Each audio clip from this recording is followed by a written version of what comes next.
We will cut federal funding for any school or program pushing critical race theory, gender ideology, or other inappropriate racial, sexual, or political content onto our children. They don't believe that your children should be educated. They believe that they should be indoctrinated. This is a cult. We have been dealing with a gender ideology cult. Are we helping children to affirm who they really are inside?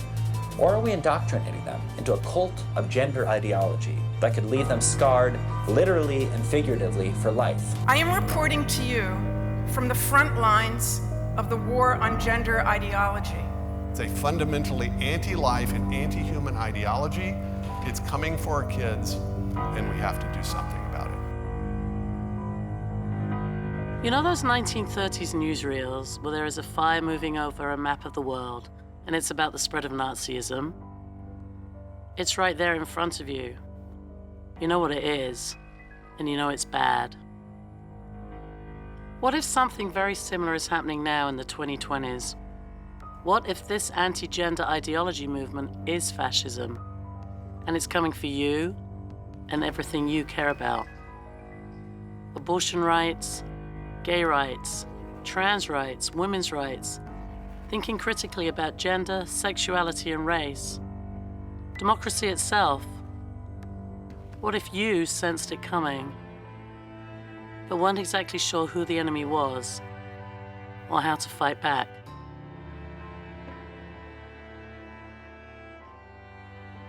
We decided to go to the New York City 2023 Dyke March to see if the people most likely to be targeted by the anti-gender movement had ever heard of it. Hi, I'm doing a podcast and wonder if you know the term gender ideology. I do not know.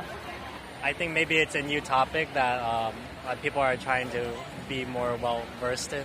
It's the theories behind where gender comes from. I mean, I can imagine what it is, but I don't know if I've exactly heard that. Yeah, I mean, I can probably guess. Gender ideology? I've never heard the term. This is Feminism, Fascism, and the Future, a podcast that connects the dots. We want to see the forest for the trees.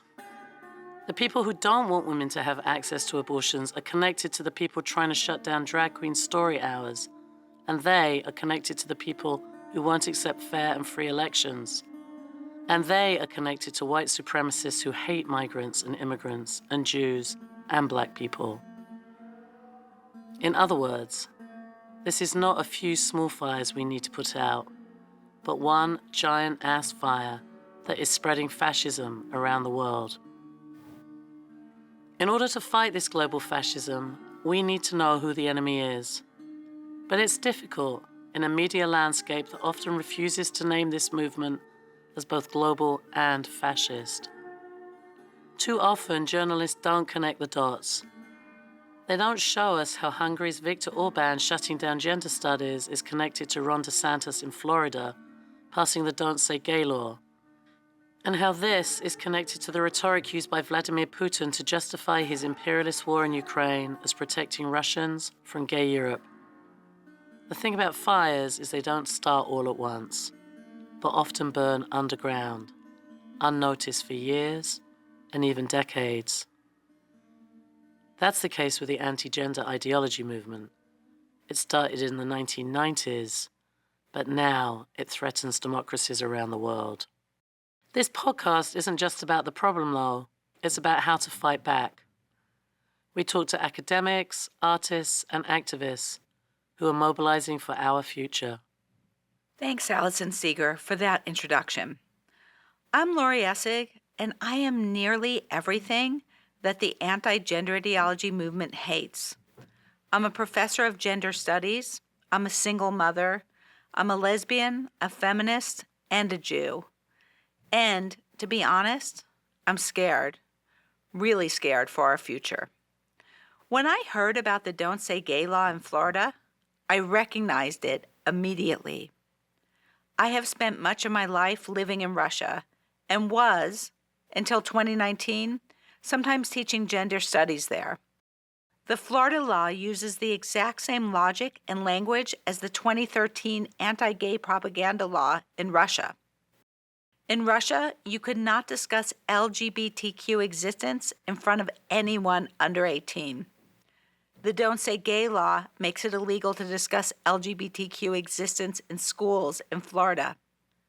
Same assumption in both places, that even saying something as simple as, I'm a lesbian, could turn children queer, that LGBTQ people are constantly grooming children into a life of perversion. If you groom somebody into an ideology, the idea is that you are grooming them into a certain way of thinking. You're ushering them and indoctrinating them into a certain way of thinking. And it's that second sense of the word grooming that is now being utilized in our public schools, in our private schools, with regards to radical gender and racial ideology. Since the Don't Say Gay law in Florida passed, 24 other states have introduced it into their legislatures. In Russia, as of 2022, there can be no public display of LGBTQ lives at all, even among adults. This could be where Florida and other states are going to. I'm not a big believer in conspiracy theories, but the connections between Florida and Russia force me to admit that there is a global conspiracy against abortion rights, gay rights, trans rights, and yes, racial justice. It's billionaires and right-wing politicians and Catholic and evangelical church leaders working together, conspiring to convince large numbers of people that this thing they call gender ideology is a threat to them, their children, and all of civilization. And it's working. As you'll hear, more and more people are convinced that the real threat to their future is not global climate collapse or the end of democracy, but trans kids playing sports, or abortion rights, or people like me teaching young minds that gender and sexuality are not obvious facts. Wait, before I keep narrating this podcast, are you sure you're not overreacting? After all, didn't all of this go on in the 1970s with Anita Bryant and the Save Our Children campaign in Florida? The foot soldiers were housewives and mothers, religious and civic leaders in opposition to a well-organized, highly financed, and politically militant group of homosexual activists. We were cast as bigots, haters, discriminators, and deniers of basic human rights. And all of this happened because we were sincerely concerned for our children and our community. And what about Section 28 in Britain? Children who need to be taught to respect traditional moral values are being taught that they have an inalienable right to be gay. Yeah, sure. There have long been people who want to blame gays for everything that's wrong in the world, just like there is an even longer history of people who want to blame Jews. But what's different now is these anti-gay and anti-trans and anti-feminist voices are organized by global organizations like the Catholic Church, and political parties like the GOP, and media like Fox News. And they put it all together into this nice little propaganda pill that, once swallowed, motivates large numbers of people not just to vote for candidates who are screaming about gender ideology, but to actually commit acts of violence against LGBTQ people and feminists. As the American right has united around the cause of diminishing LGBTQ rights, extremist groups have found an opening. Stephen Piggott of the Western States Center has been tracking active clubs in Oregon, Washington, and Montana. Together, they've allied to form something called the Northwest Nationalist Network. What's been troubling for me is to see their activities increase, especially during Pride Month, where you have these folks teaming up with other white nationalist groups and also crossing state lines to engage in the targeting of Pride events across the region. Oh yeah, that's bad. That's bad. Tell me more. Well, let's go back to how it's different. If earlier movements like Save Our Children were anti-gay, today's anti-gender ideology movement is anti a lot of things, including any idea that sex and gender might be more complicated than a binary. They are out to stop certain forms of knowledge, things like gender studies, from even being taught, and they are closely affiliated with white supremacist movements. That's why the anti-gender ideology movement in Florida quickly became the anti-woke movement. And not only can you not say gay in Florida schools, but students are now being fed a series of lies about slavery, including that it was beneficial for African Americans. Outrage continued Monday over Florida's new standards for teaching Black history. The social studies curriculum approved by Florida's Board of Education last week was created for middle schoolers across the state. And while the new guidelines include teaching some of the harsh conditions slaves lived through, it also includes instruction on how slaves developed skills which in some instances could be applied for their personal benefit.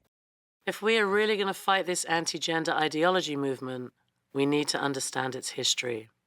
The anti-gender ideology movement started out as a religious one. Conservative Catholics and evangelical leaders were pretty upset about the influence of feminist and LGBTQ movements. But these campaigners against so-called gender ideology were mostly not getting involved in politics. Meanwhile, feminism and the concept of gender were changing how people lived.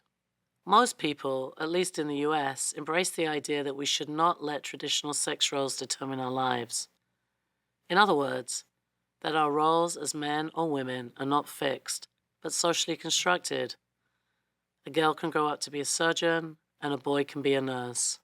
The central claim of gender, that we can be free from traditional roles, was really radical, and feminist movements pushed the government and the culture to embrace ending sex-based discrimination, so that girls could do anything boys could do. Anything you can do, I can do better. I can do anything better than you. No, you can't. Yes, I can. No, you can't. Yes, I can. No, you can't. But the fact that women started to actually take more and more power in society as a result of the radical changes wrought by second-wave feminism also created anxiety and fear. Add to this an increasingly uncertain economy around the world, with most people getting poorer over time, while the super rich got super richer. Conditions were ripe for a populist movement to coalesce that would blame gender for all that was wrong with the world. By the 2010s, various right-wing populist leaders began to play on these fears and use the term gender ideology to mean a kind of amorphous plot by global elites to destroy the patriarchal order, heterosexual marriage, and corrupt children. I realize this is a lot of information. After all, this movement didn't just appear overnight, and its success has partly depended on us not recognizing it as a single movement. But stick with us. I promise that the people we interview will help explain how anti-gender ideology became a global fascist movement, and what we can do to fight back. If you want to know more about the history of the anti-gender ideology movement, listen to our next episode, where a variety of experts explain the movement's rise through Europe, the US, and Latin America. And trust me, upcoming episodes will help you connect the dots and figure out how to mobilize. Hey, you know, this is where we really need a theme song to take us out. You got any ideas? I was thinking something like this. Feminism, fascism, and the future. Da da da da da da da da. What do you think? Yeah. That's great.